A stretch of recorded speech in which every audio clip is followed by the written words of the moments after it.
Bonjour. Aujourd'hui, on va voir comment on peut raisonner à partir d'une hypothèse. Alors, qu'est-ce que ça veut dire raisonner?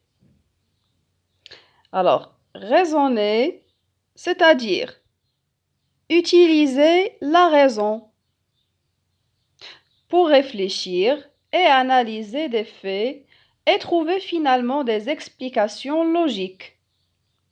Une hypothèse, bien sûr, comme on a vu dans la dernière leçon, c'est une explication présentée comme possible, c'est-à-dire qui n'est pas sûre.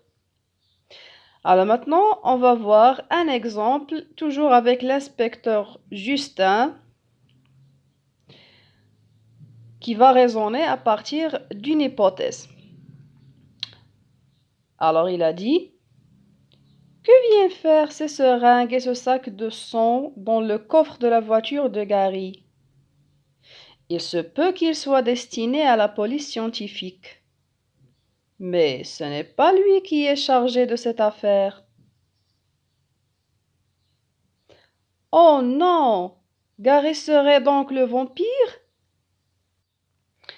Alors, dans cet énoncé, l'inspecteur Justin a raisonné à partir d'une hypothèse. On va voir comment. Donc, dans cette première partie, que viennent faire ces seringues et ce sac de sang dans le coffre de la voiture de Gary? Alors, dans cette première étape, on doit exposer le fait. Il se peut qu'il soit destiné à la police scientifique, mais ce n'est pas lui qui est chargé de cette affaire. Alors, dans cette deuxième étape, on doit émettre une hypothèse.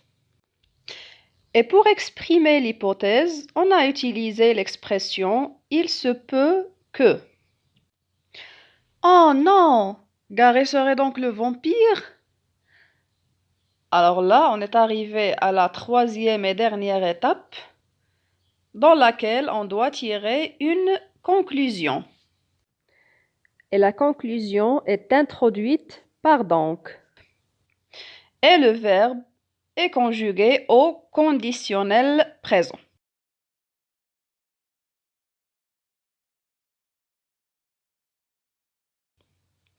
Je retiens.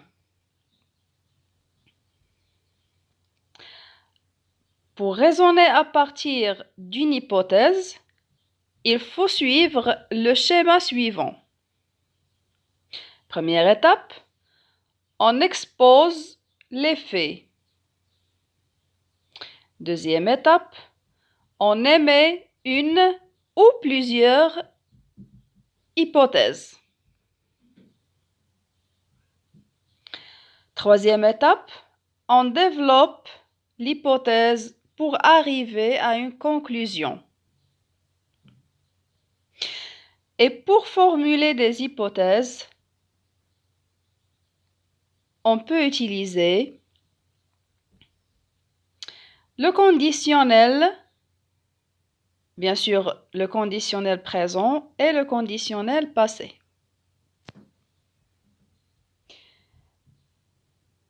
Des expressions qui indiquent l'incertitude, comme « il se peut que » et « peut-être ». Des verbes qui expriment l'incertitude, comme « supposer »,« penser »,« imaginer », etc. Pour formuler une conclusion, on peut utiliser les expressions « donc »,« alors »,« par conséquence »,« cela montre que », etc. Bon courage et à bientôt!